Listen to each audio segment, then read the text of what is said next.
15واں سپارہ واقعہ معراج کی آیات سے شروع ہوتا ہے۔ واقعہ معراج ہجرت سے 1 سال پہلے واقع ہوا۔ نبی کا منصب انسانیت کی تربیت کرنا اور اللہ کا پیغام لوگوں تک پہنچانا، اسی لیے انبیاء کو خصوصی علم عطا کیا جاتا ہے اور اللہ تعالیٰ اپنی نشانیوں کا مشاہدہ کرواتے ہیں۔ بنی اسرائیل پر دنیا میں 2 دفعہ سزا کا ذکر آتا ہے اس کے بعد کہ تم فساد عظیم برپا کرو گے۔ انہوں نے شعیب علیہ السلام پر ظلم کیا تو بخت نصر نے حملہ کر دیا اور انہیں تباہ و برباد کر دیا اور ہیکل سلیمانی کو بھی مسمار کر دیا۔ اور دوسرا جو فساد عظیم ہے وہ حضرت یحییٰ اور زکریا کے دور میں ہوا، اور بابل کا بادشاہ ان پر مسلط ہو گیا اور اس نے 1,33,000 لوگوں کو مار دیا اور 67,000 کو غلام بنا لیا اور ہزاروں کی تعداد میں آدمیوں کو جانوروں کے آگے ڈال دیا۔ یعنی یہ کہ جب اللہ تعالیٰ کی نافرمانی کریں اور اللہ کے دین سے روگردانی کریں تو اللہ تعالیٰ دنیا ہی میں دوسرے انسانوں کے ذریعے سے دفع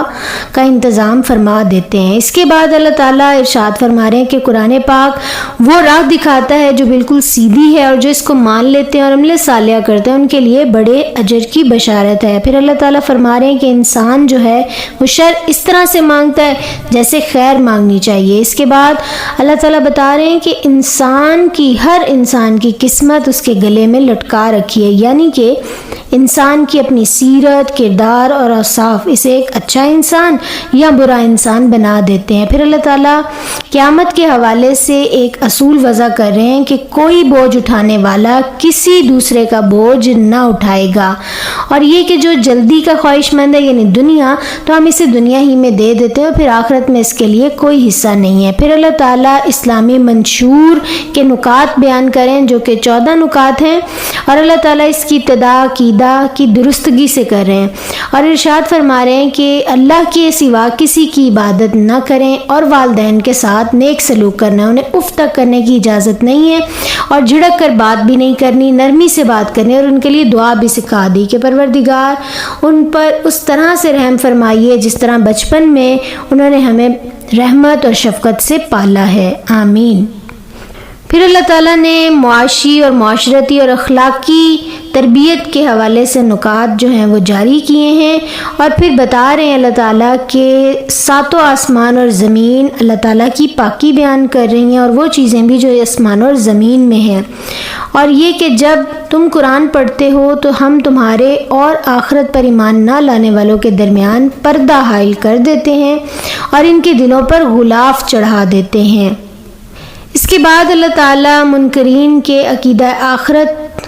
کو جو ہے وہ درستگی اس کی فرما رہے ہیں کہ اگر تم لوگ پتھر بن جاؤ یا لوہا بن جاؤ یا اس سے بھی کوئی سخت چیز بن جاؤ تو بھی اللہ تعالیٰ دوبارہ پیدا کرنے پر قادر ہے بے شک۔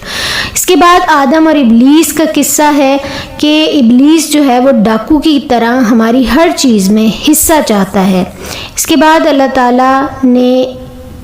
ایک پیشن گوئی کی ہے کہ لوگ جو ہیں وہ اس بات پر تلے ہوئے ہیں کہ تمہارے قدم یعنی رسول صلی اللہ علیہ وسلم کے قدم اس سرزمین سے اکھاڑ دیے جائیں، لیکن اگر یہ ایسا نہ کریں گے تو خود زیادہ دیر یہاں پر نہ ٹھہر سکیں گے، اور ایسا ہی ہوا۔ 9 سال کے اندر اندر یہ پیشن گوئی پوری ہو گئی،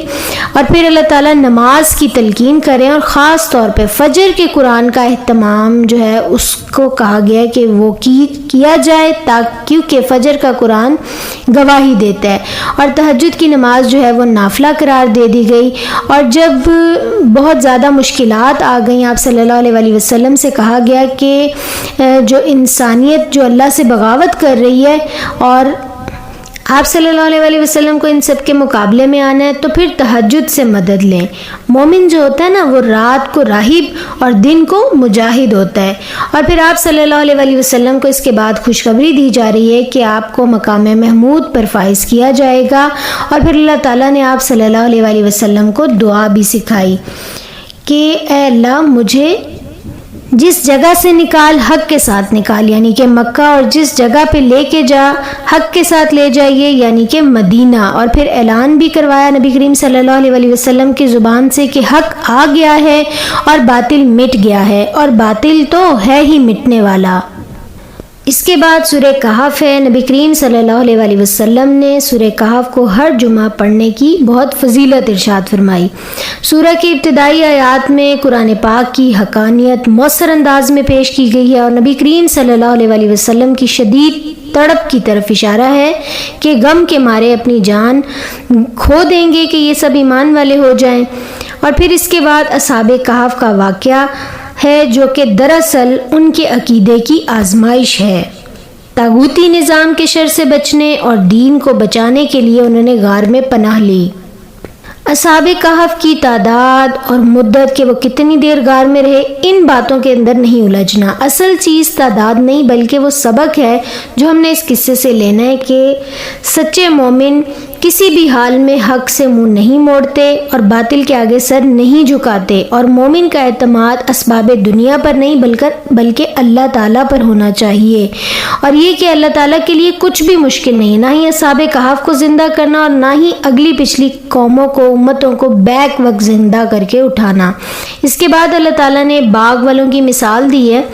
اور یہ سمجھایا جا رہا ہے ہمیں کہ کم ظرف لوگ جب شان و شوکت حاصل کر لیتے ہیں تو اس غلط فہمی میں مبتلا ہو جاتے ہیں، یعنی غرور میں آ جاتے ہیں کہ دنیا میں ہی ہمیں تو جنت مل گئی، اب کون سی جنت ہے جس کی ہم فکر کریں۔ تو اللہ تعالیٰ دنیا کی جنت کو بھوس بنا دینے پر قادر ہیں۔ اور پھر اللہ تعالیٰ سمجھا رہے ہیں کہ مال اور اولاد آزمائش ہیں اور باقی رہنے والی نیکیاں ہی تیرے رب کے نزدیک نتیجے کے لحاظ سے بہتر ہیں۔ پھر موسیٰ علیہ السلام اور خضر علیہ السلام کا واقعہ ہے،